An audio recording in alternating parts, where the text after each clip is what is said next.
Astagfirullahaladzim. Tapi jangan terlalu cepat, pelan-pelan. Subhanallah, subhanallah. Ini ada yang terlalu cepat, ada pula terlalu pelan. Subhanallah, walhamdulillah, wala ilaha illallah, wallahu akbar, wala hawla wala quwwata illa billahil aliyyil azim. Itu tambahan dari almarhum Puji. Oleh sebab itu, inilah yang menguatkan kita dengan Allah Subhanahu wa taala.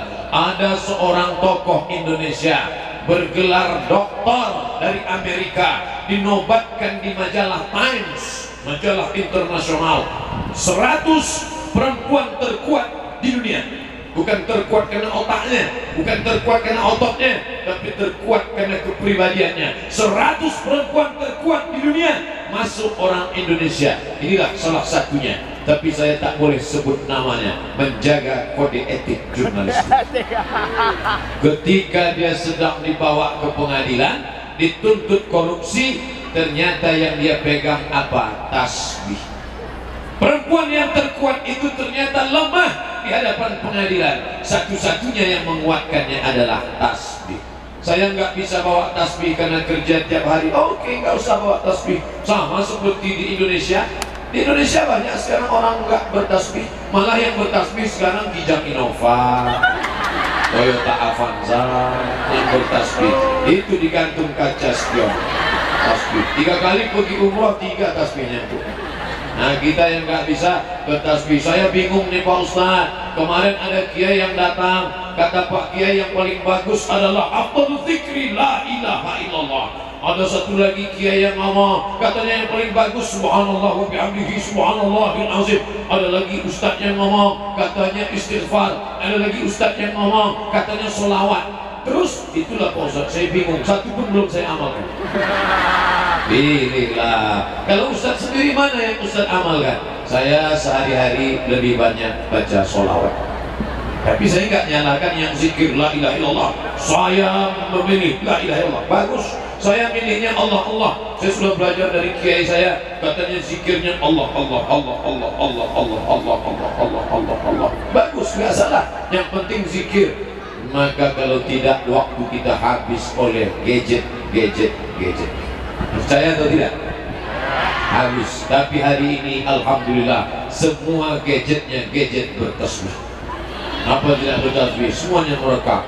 Selama ini orang katakan apa tuh main-main gadget. Ustadz Somad, ini gadget luar biasa. Ini HP sudah merusak. Berapa anak yang kena virus film porno, berapa orang yang sudah kena kecanduan game online, berapa yang kena PlayStation. Tapi hari ini terbukti itu semuanya salah. Hari ini semuanya berzikir. Samsung berzikir, Xperia berzikir, Panasonic berzikir, macam-macam. Apel yang sudah dimakan sedikit, apel sumbing berzikir. Sedang yang sumbing aja berzikir, apalagi yang tidak. Mohon maaf kalau kata saya menyinggung perasaan. Semuanya kita mengagungkan Allah Subhanahu wa ta'ala. Maka jaga. Tapi berzikir nih kadang sendirian. Pokok kayu kalau sendirian datang angin kencang tumbang. Tapi kalau bersama-sama, alhamdulillah. Saya nanya, ini tabligh akbar sekali dibuat setahun sekali begini? Enggak Pak Ustaz, tiap bulan ada tabligh akbar, betul? Setiap bulan. Hari ini dibuat oleh Pantura, nanti dibuat lagi oleh Tol Jagorawi, nanti ada yang dibuat oleh Nahdlatul Ulama, nanti dibuat oleh saudara dari Muhammadiyah. Semuanya hadir. Kalau yang buat NU, ya Muhammadiyah ya hadir. Kalau yang buat Muhammadiyah, yang NU ya hadir. Kalau yang buat Pantura, yang lain juga hadir. Semuanya datang tumpah ruah. Saya tidak bisa bedakan mana NU, mana Muhammadiyah, mana yang Pantura, mana yang Jagorawi, mana yang dari Bandung, mana yang dari Karawang, mana yang dari, semuanya hadir. Karena semuanya niatnya sama, lillahi ta'ala. Karena kalau kita sendirian, setan datang menggoda. Tapi kalau sudah ramai-ramai, wa minal itsnaini ab'adu. Kalau engkau berdua, setan maka akan lari. Dengan syarat yang berdua itu sama-sama mendekatkan diri pada Allah. Tapi kalau berdua, dua-duanya setan, Banyak sekarang orang tidak digoda setan lagi. Kenapa? Karena sesama setan dilarang saling menggoda. Oleh sebab itu maka kita jaga persatuan ini. Setiap ada tabligh akbar, maka datang jurusnya 4D. Datang, duduk, dengar, diam. Yang ngantuk-ngantuk dikit diampunkan Allah Ta'ala. Mungkin karena tadi malam perjalanannya jauh, nggak tidur karena capek kerja, maka ngantuk. Orang yang ngantuk dua kemungkinan. Yang pertama digoda setan, yang kedua kurang gizi. Tapi alhamdulillah pahlawan-pahlawanku yang ada di Taiwan semuanya sudah bergizi, sehat walafiat. Saya aja yang baru sampai ke sini tadi malam sudah merasa dapat tambahan gizi. Dikasih tadi pagi makan udang, habis itu cumi. Cumi tempat saya kecil, di sini besar, luar biasa. Nampaknya kalau saya sebulan di Taiwan pulang bisa tumbuh. Masya Allah. Oleh sebab itu maka kalau ada pengajian datang. Yang dari jauh tetap datang. Kenapa?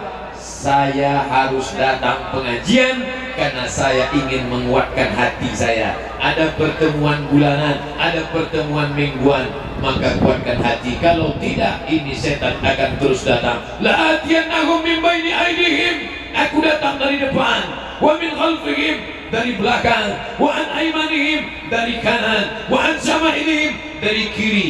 Setan datang dari berbagai aspek, dari depan, dari belakang, dari kanan, dari kiri. Maka kita harus lawan setan. Ajak teman-teman yang mau pengajian. Insya Allah, tadi Bapak protokol pembawa acara sudah ngomong, insya Allah yang sudah hadir pengajian ini tidak akan ada perselingkuhan. Tidak ada sepia-sepia, tidak ada. Tapi yang belum pengajian, jangan egois. Yang penting saya sudah selamat, yang penting saya tidak selingkuh. Adapun teman saya bukan urusan saya. Orang beriman tidak begitu, dia harus selamatkan. Kita berdua di pinggir jalan, mau nyebrang jalan, tiba-tiba mobil lewat, ada teman mau nyebrang, kita tarik tangannya. Kenapa kita tarik tangannya? Kita tidak mau dia kecelakaan, kita tidak mau ban mobil yang besar melindas kepalanya, pecah. Kita mau selamatkan dia, kita tarik tangannya, padahal kita tidak kenal. Cuman karena hanya sama-sama merasa warga Indonesia, berdekatan, mau kecelakaan, kita tarik tangannya. Setelah itu kita lepaskan, mohon maaf. Apalagi kalau yang mau nyebrang itu anak gadis, mohon maaf. Kenapa kita mau selamatkan orang? Hanya takut dia mati ditabrak truk. Tapi mengapa kita tidak selamatkan orang yang akan terkena zina, yang akan terkena narkoba, yang akan terkena perbuatan asusila?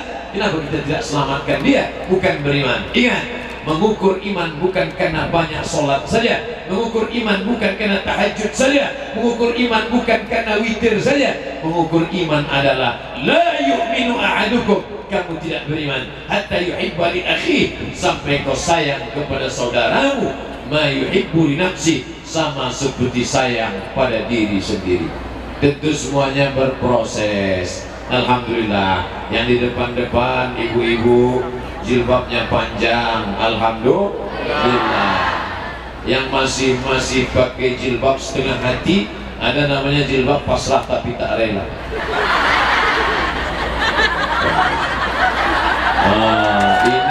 Ini masih dalam proses latihan. Gak apa-apa, gak boleh orang langsung diusir, pergi sana. Gak. Buya Hamka sedang isi pengajian, tiba-tiba ada seorang perempuan tidak pakai jilbab, kukunya kutek tebal, di atas black kutek, di bawah black daki. Selesai pengajian dia datang menghadap Buya Hamka. Buya Hamka, aku belum bisa pakai jilbab, aku masih pakai kutek, apa aku boleh pengajian? Kata Buya Hamka, anakku, kau tetap hadir pengajian, orang apa-apa, enggak apa-apa.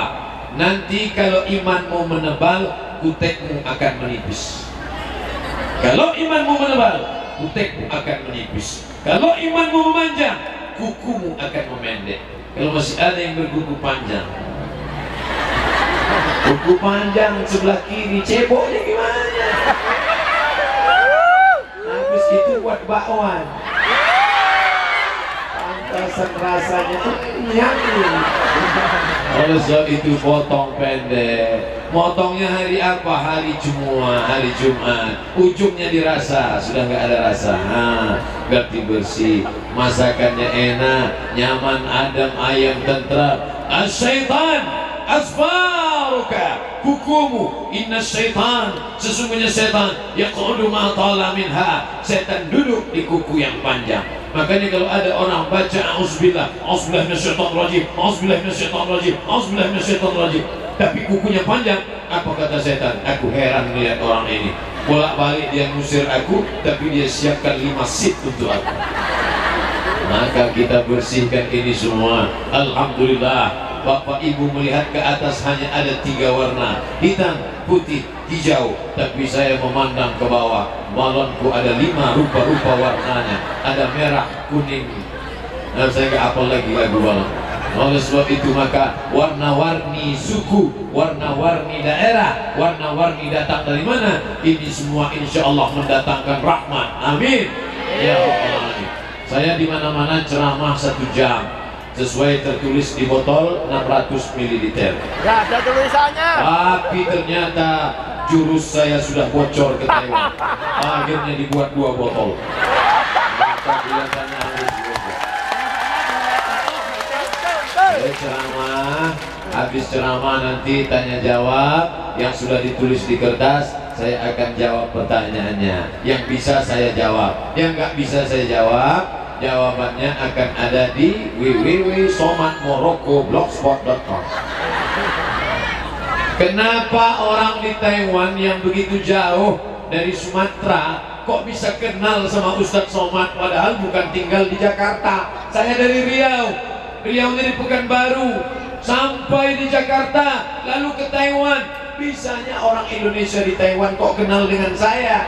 2 yang menyebabkan kenal. Yang pertama ada signal, yang kedua ada paket.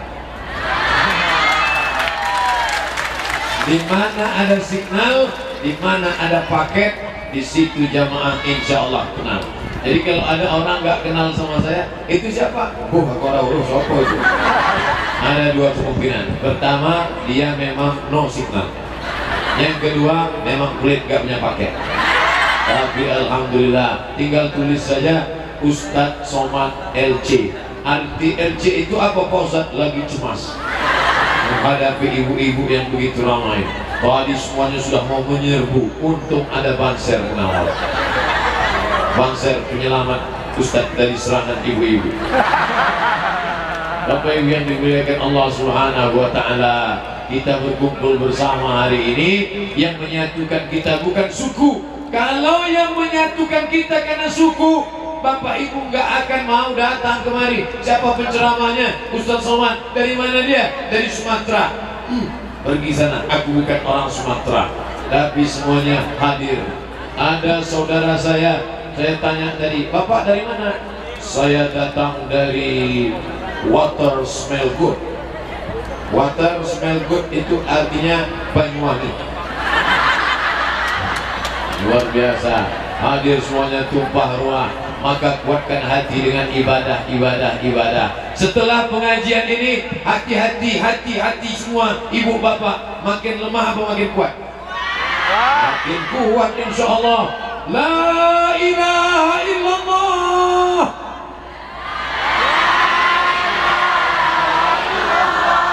Nabi mengumpulkan sahabat. Setelah sahabat semuanya kumpul, lalu Nabi bertanya, apakah ada orang asing? Hal fikum gharib? Apa ada orang asing? Enggak ada. Tidak ada orang asing ya Rasulullah. Maksudnya tidak ada orang yang tidak mengucapkan la ilaha illallah. Maka Nabi berteriak, diikuti oleh sahabat untuk menguatkan hati. La ilaha illallah. Itulah yang menguatkan hati kita. Hancur semuanya. Makanya azan berkumandang. Di kota Taiwan kalau masuk waktu sholat ada azan berkumandang. Yang penting mau yang azan itu Abdul Somad, mau Samsung ataupun Samsudin, semuanya sama. Yang penting ada azan. Allahu Akbar, Allahu Akbar.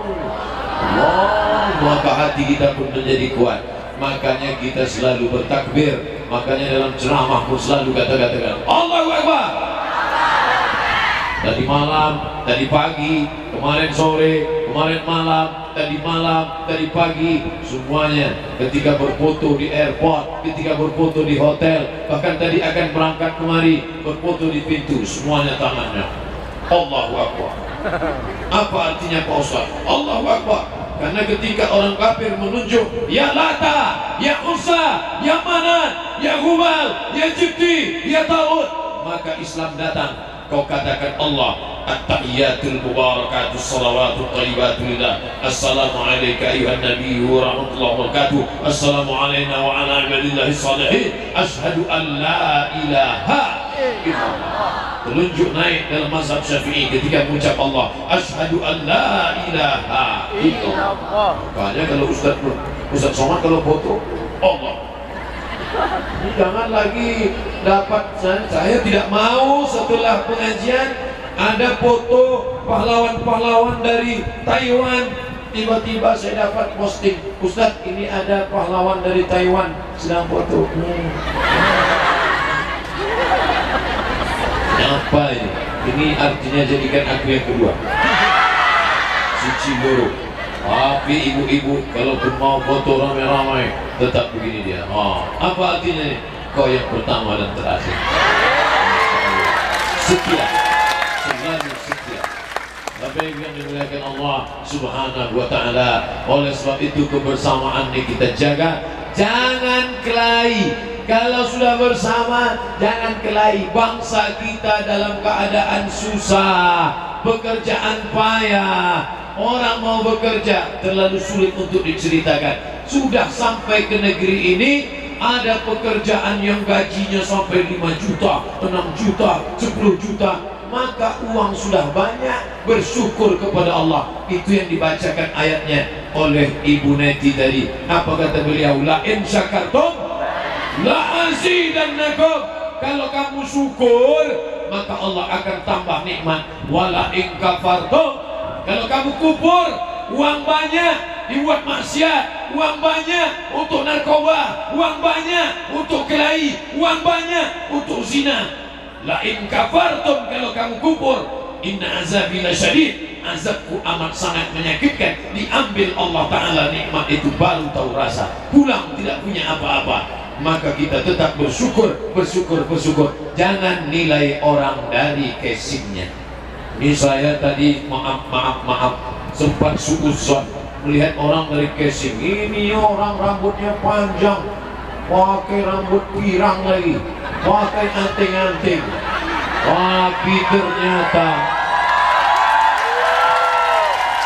Tapi ternyata di kampung halaman sudah buat panti asuhan. Saya dalam hati istighfar, astagfirullahaladzim. Aku sudah suuzon menilai orang. Jangan sangka casingnya funky, isinya setan. Lebih baik casing funky, isinya iman, daripada pakai baju koko, isinya hantu. Nah, ternyata di kampung halaman punya panti asuhan, gajinya tiap bulan dikirim. Lalu kemudian di sana mereka buatkan batu bata, pondasi, semen, tiang, batu, kerikil, berdirilah panti asuhan, anak yatim di sekitar. Kalau sendirian gak cukup Pak Ustadz, ada 1000 orang buat persatuan. Sebulan mengirim 100.000 saja, 100.000 kali 1000 orang, berapa satu bulan terkumpul? 100 juta. 100.000 satu orang kali 1000 orang, 100 juta satu bulan, satu tahun 1,2 miliar. 1,2 miliar kalau dibelikan cendol itu bisa berenang dalam lautan cendol. Luar biasa. Ini pertemuan penyemangat. Di balehonya ada gambar, sebelah kiri Ustadz Somad, sebelah kanan Kang Dul Sumbang. Saya kemarin sempat dapat berita kabarnya Kang Dul mungkin gagal berangkat Ustadz. Saya langsung pucat. Ketika dapat berita Kang Dul diberitakan nggak bakalan berangkat, saya langsung kacau nih. Kenapa? Berarti saya harus nyanyi agak dua lagi.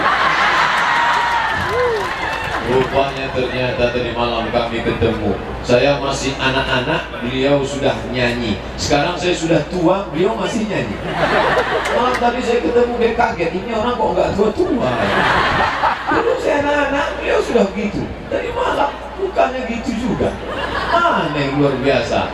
Wah, Bapak Ibu yang dimuliakan Allah Subhanahu wa Ta'ala, kumpul bersama, kumpulkan dana, bantuan-bantuan, bantu sekolah anak yatim. Ini sejak di Taiwan duitnya banyak, kerjanya apa? Macam-macam. Duitnya berapa gajian? 10 juta. Dapat uang 10 juta beli cincin 1. Bulan depan dapat lagi beli cincin 2. Bulan depan dapat lagi cincin 3. Lalu jalan kemana-mana gini terus. Mbak, kok teh, di mana kajian bulan depan? Sana. Ingat, harta dikumpul banyak, semua kita akan mati. Itu kan ada lagunya, orang kaya mati, orang miskin mati. Apa yang akan kau bawa mati menghadap Allah Subhanahu wa Ta'ala? Apalagi kematian ini. Zaman dulu orang mati karena diterkam harimau, orang mati karena ditabrak mobil. Sekarang orang mati minum kopi bisa mati. Kopi Mirna dia minum, mati kontan. Oleh sebab itu maka kita sedap, tapi jangan gara-gara saya cerita mati lalu Bapak Ibu besok nggak mau kerja. Besok hari Senin harus kerja. Besok pagi temannya bangunin, Mak, Bok, ayo kerja, ayo kerja. Udah kamu aja yang kerja, aku mau mati aja. Jangan, harta tetap dicari. Idza qudiyatis shalah, kalau kamu sudah salat, fantashiru fil ard, bertebaranlah kamu di atas muka bumi Allah, cari rezeki, cari rezeki, cari rezeki, cari harta yang banyak. Tapi untuk apa? Sekolahkan anak yatim. Nanti setelah 3 tahun kerja, ambil cuti, pulang, santunan anak yatim dari pahlawan devisa negara dari Taiwan, disaksikan oleh Pak Lurah, Pak RT, Pak RW. Lalu kemudian santunan anak yatim, salam pusat kepala, salam pusat kepala, salam pusat kepala. Kenapa kepala anak yatim diusap? Karena anak yatim ayahnya sudah lama meninggal, maka dia rindu kasih sayang. Usap kepala. Siapa yang rambutnya paling banyak, itulah pahalanya paling banyak. Maka ada anak yatim yang gundul, gak ada yang mau ngasih. Ini maknanya pahalanya sebanyak rambut anak yatim, bantu setiap bulan. Tapi saya tanya anak yatim, mantan yatim, kamu selama jadi anak yatim, apa yang paling menyakitkan? Yang paling menyakitkan Pak Ustadz, ketika kami dipajang di depan orang ramai, anak-anak yatim dimajukan ke depan, setelah itu teman kami ngejek, enak ya jadi anak yatim, uangnya banyak. Tapi yang paling mantap adalah saudaraku dari Taiwan. Dia tidak pulang 3 tahun, tapi uangnya tetap mengalir. Dia bayarkan langsung ke sekolah anak yatim. Ini ada orang menyantuni anak yatim tiap sebulan, setahun sekali. Itu pun di bulan Ramadan saja. Dia sangka perut anak yatim laparnya cuma Ramadan. Tapi dari Taiwan setiap bulan dia kirim orang yang nggak pernah tahu entah siapa, uangnya tidak tahu datang dari mana, tapi dia sudah menyantuni anak yatim, menyekolahkan anak yatim, SD tamat, SMP tamat, SMA tamat, kuliahkan mereka. Kemana? Universitas Gajah Mada. Kemana? Universitas Indonesia. Setelah itu mereka akan menjadi orang-orang yang sukses. Kita sudah menolong agama Allah Subhanahu wa Ta'ala. Allahu Akbar. Ma'akalta fa'afnaita, yang sudah kau makan busuk. Wa ma labista fa'ablaita, yang sudah kau pakai lapuk. Wa ma tasaddaqta fa'amdaita, yang kau sedekahkan, itulah yang akan menolong di hadapan Allah. Tadi pagi makan, siang tadi makan, nanti malam makan 3 kali. Satu hari makan 2,5 ons, 1 bulan makan 100 kilo. Saya, biar Bapak Ibu lihat kurus begini, saya sudah membusukkan 4 ton beras. Dari mana Ustaz itu 4 ton? 1 hari 2,5 ons, 1 bulan 7,5 kilo, 1 tahun 100 kilo. Umur saya 27 tahun. Lahir 1977, sekarang 2017, umur 40, walaupun kelihatannya seperti 24. Umur sudah 40, 1 tahun 1 ton, 1 tahun 1 ton, 40 tahun 4 ton, 10 tahun 10 tahun 10 tahun 4 ton beras. Kalau kambing, maaf, yang mau makan jangan sampai selera makannya hilang. Kalau kotoran kambing disiramkan ke pohon cabai, insya Allah cabainya akan mekar, merah, harum. Tapi kalau kotoran 4 ton disiramkan ke cabai, cabainya kuning, layu, mati kontan. Tidak ada manfaatnya manusia ini. Yang kau makan busuk, punya uang belikan makanan, makanan gak habis mubazir, makan ini, makan ini, makan ini, makan busuk. Belikan pakaian, beli pakaian sampai berjubel-jubel. Beli pakaian gak usah banyak, pakaian itu gak perlu banyak. Seperti pakaian Ustadz Somad, dari dulu pakaiannya koko aja. Banyak jamaah yang nanya, Ustadz Somad ganti baju dong. Kok Ustadz selama pakaiannya cuma koko aja? Saya jawab, bagus pakai koko, jadi kalau nggak ganti nggak ketahuan. Pakaian nggak usah banyak-banyak, banyak-banyak mubazir. Innal mubazirin kanu ikhwanas syayatin. Orang mubazir saudara setan. Beli aja jilbab 3 warna, merah, kuning, kelabu, udah cukup. Habis itu pakai. Memangnya pakaian banyak untuk apa? Paling banyak pakaian orang cuma 3 helai. 1 baju kaos, 2 baju luar, 3 jaket. Kalau ada sampai 5 itu demam. Sebanyak-banyak makanan cuma 3 kali. Makan pagi, makan siang, makan malam. Kalau ada makan sampai 5 kali, ususnya bolong. Yang kau makan busuk, yang kau pakai lapuk, yang akan kau bawa mati mana? Yang kau sedekahkan. Sekarang kita enak, adem, ayam, tentram. Kenapa? Karena ada tenda. Berapa tenda? Sayang tendanya tidak tenda biru, tenda merah, cerah, segar, bugar. Semangat kita luar biasa. Ada tenda di sana, ada tenda di sana. Sekarang ada tenda. Keluar dari tenda, ada hotel. Saya nginap di belakang.